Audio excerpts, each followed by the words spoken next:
Hey, welcome back to the channel. This is the most disturbing videos on the internet today. Let's dive in.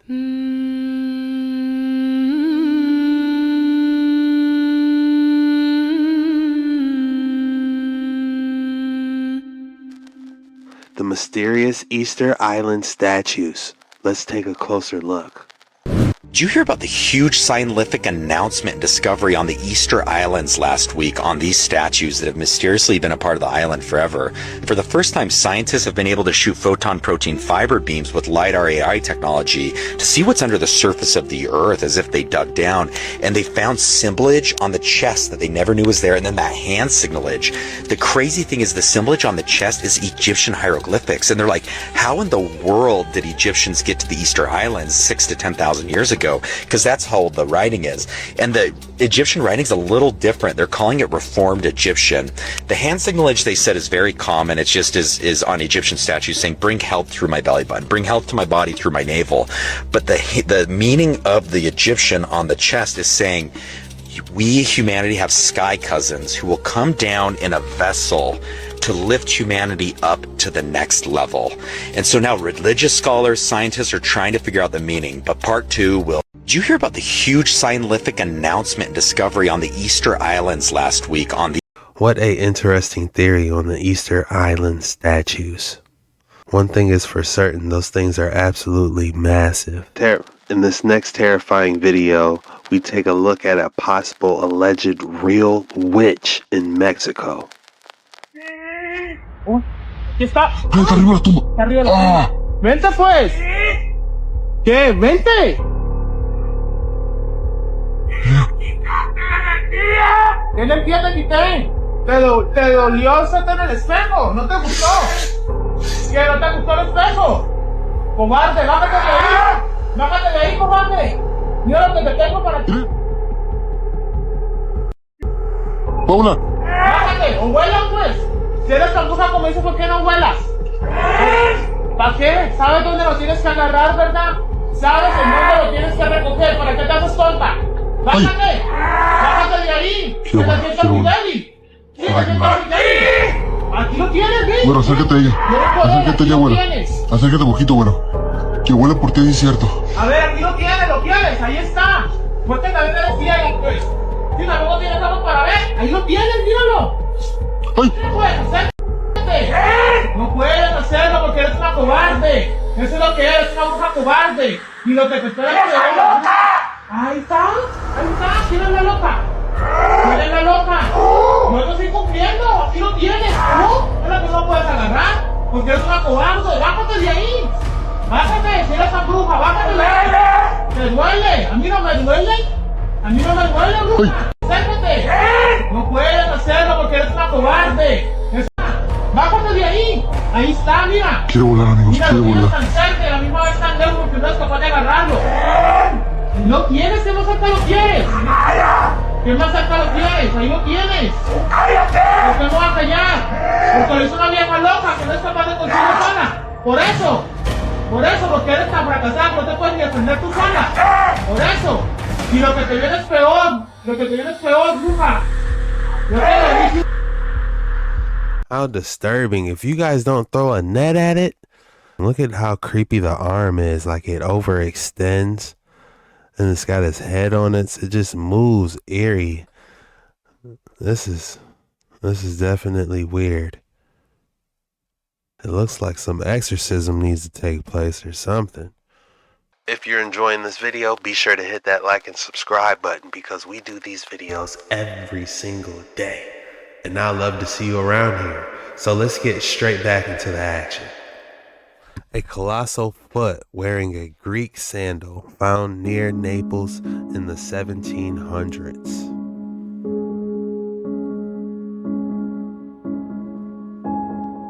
I'm just looking at this detail and I'm trying to decide if this boy is petrified. What? Look at the pinky toe. What type of detail goes into the pinky toe like that, guys? You could see the nail, right where the nail is starting to form. This might be a petrified giant's foot. I mean, come on. How hard is the detail? Look at the... Yeah, that's absolutely wild. I would like to see the complete statue, the complete Colossus. If you thought I didn't have an excellent specimen for you today, think again.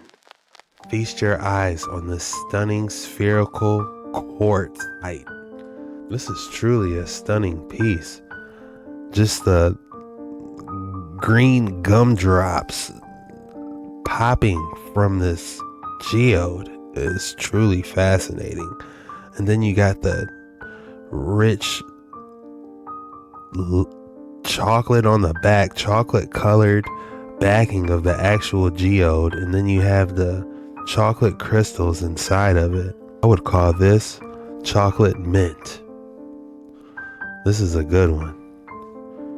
When you can't forget chocolate mint with the green gumdrops. I like this piece a lot. You guys know I had to double up on you today. Feast your eyes on the second specimen. This giant watermelon rock with these protruding pink slices. How cool is this? Green and red ruby. You know, nature is just so beautiful. It's just baffles me, all the different types of minerals that is out there. If I had to name this piece, I would call it watermelon shark fin. Yeah, watermelon shark fin. That's it. All right, one more. Triple up. It's Sunday. We might have to triple up on Sundays. What do you guys think about that? The quality of the scapellite crystal on an Ani matrix from Afghanistan. I could just imagine the miner or the collector when they found this piece. Wow. It's actually sitting on top of like a purple / marble surfboard. This hexagonal crystal. Ooh. This is a cool one. If I had to name this one, I would call it Yerpal Surfer. We were more advanced in the past. Let's take a closer look. Wow, only 2 people are spinning that? Okay, 3.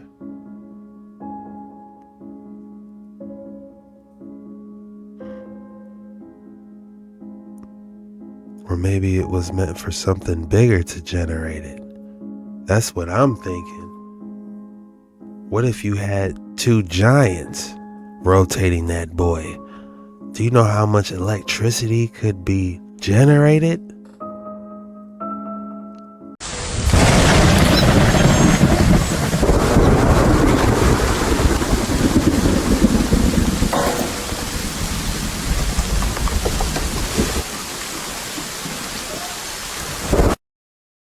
Dang, called me crazy, but shoot, you get some land, drop 2 of those, 3 of those down. What you want, a 3-bedroom capsule? Man, that's not a bad idea. Wonder if it's got a solar panel on the top. The days of trailers are going to be soon over. People would much rather be in this. What do you think?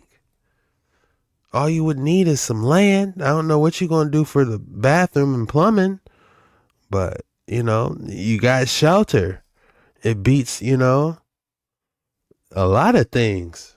Drop your thoughts on this in the comments below. How cool is this?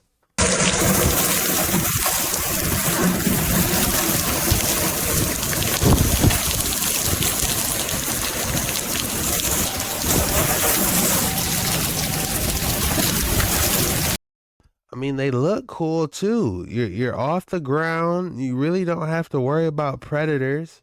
I feel like you could anchor it down, you know? I mean, it's a cool idea.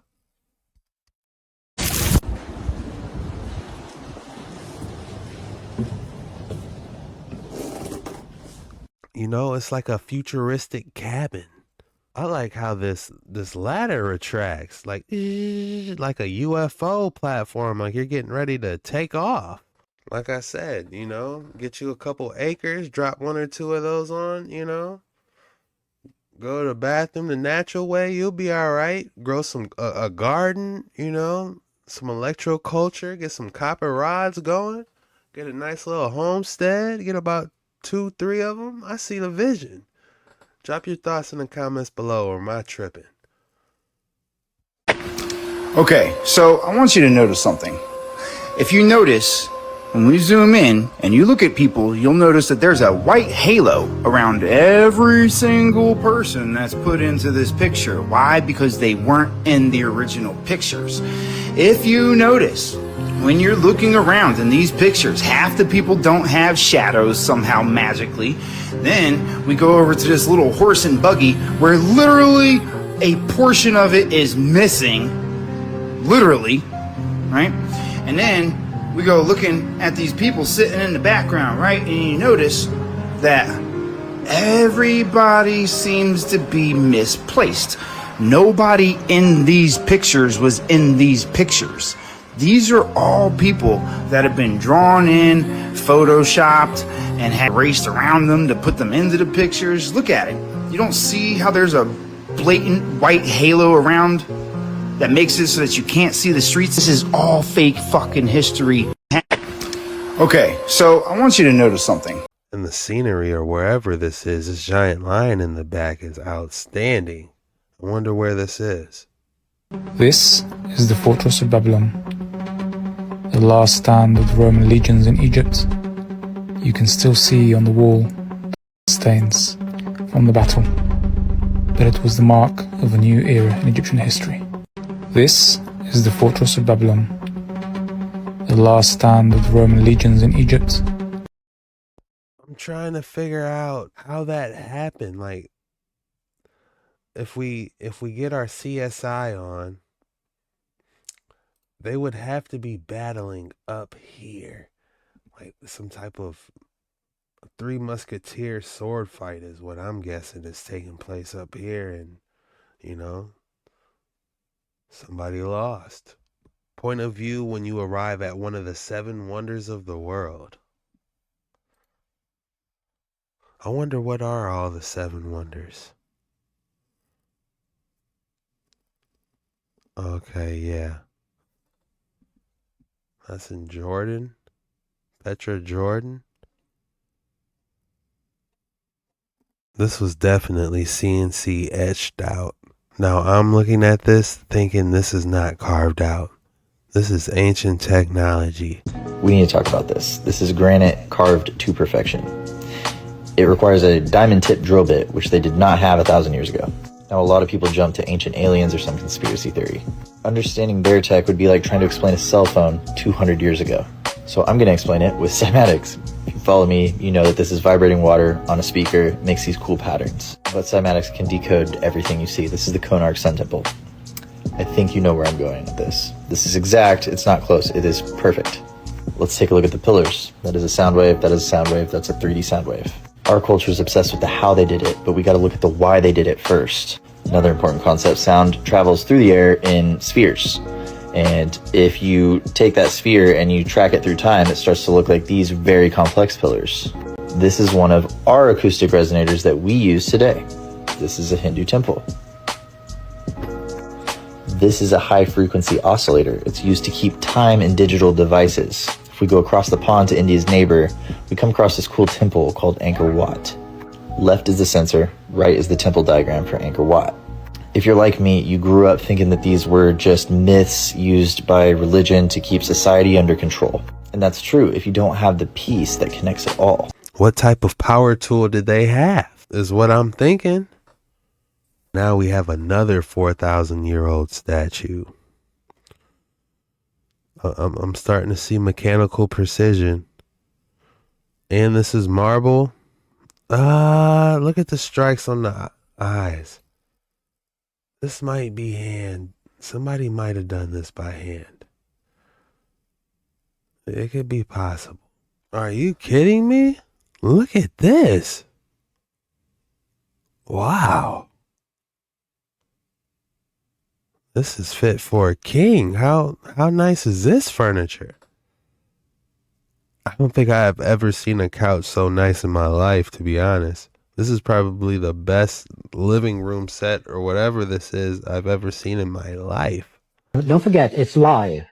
There's energy moving there. If you took a piece of fine copper wire and you wrapped so many coils around it, leaving one end loose, and then wrapped it with some mica, and then wrap the rest of the coil around it, and leave the two wires, one outside the mica and one inside the mica, now you have a little motor.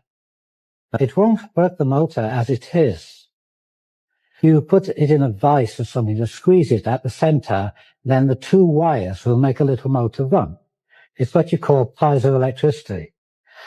Supposing I put that up into a pyramid or a bigger crystal, then this is feeding that more energy and it's continuous. If you squeeze this to make it work, energy comes out, and as you release it, it comes back in again. It goes, it'll breathe for you. You'll never squeeze it empty, but as you release the pressure, so it fills itself again immediately, reaches balance. It has to stay in balance. And so you have a little motor there. That's one thing you can use your crystal for. If you can imagine the 30-foot pyramid that I had, knowing that it contained energy and it's free-flowing, it's always coming in and it's non-stop. They said, well, why can't I harness this through coils? One was just a small one like this, and it was electric coil, counterclockwise. And I hung that in the top of the pyramid. But before I did that, it was stove wire. And there's about 8 strands of copper wire and stove wire. And I undid them and made them into a lot of fingers like this, spread them out, something like an antenna. And this end here, I just hung it up, fastened it up onto the beams, and that was right in the peak. Now I went downstairs with old antenna wire. It was double wire. And I put one end straight through into the earth, and so looking at it like this, it stuck through there, and my coil is on here like that. And the other end I left standing up. All this wire here, it's only quarter ply, and I used 2-inch staples. The staples went straight through the ply and gave me a better ground. This was also ground in the center. Many things that have happened to me in my time that I can't really explain. There are many things that I have known, but don't know how I know. This is one instance where this happened to me. I knew I had to connect these two together with some natural wool, sheep's wool. Nylon was not what I wanted. And so I got hold of some ordinary wool, and I measured it out. Up the stairs go right to the top. I measured it out so it hung from here to within 6 inches of the floor. Plenty to fasten to that and to fasten to this. Now I stood on some steps up there and fastened that to there. I just wrapped around, tied it round. Simple. Nothing clever about it, just fastened it to this copper wire, hanging down, but it wasn't touching the floor. I went downstairs to connect this to that, and as I caught hold of that, it threw me 20 feet across the floor. I'm 180 pounds, and it picked me up and threw me 20 feet across the floor. I got no skin on this elbow here and all down my leg here. And I lay there for about 5 minutes at least, wouldn't know what happened to me. All I had done was touched a piece of wool.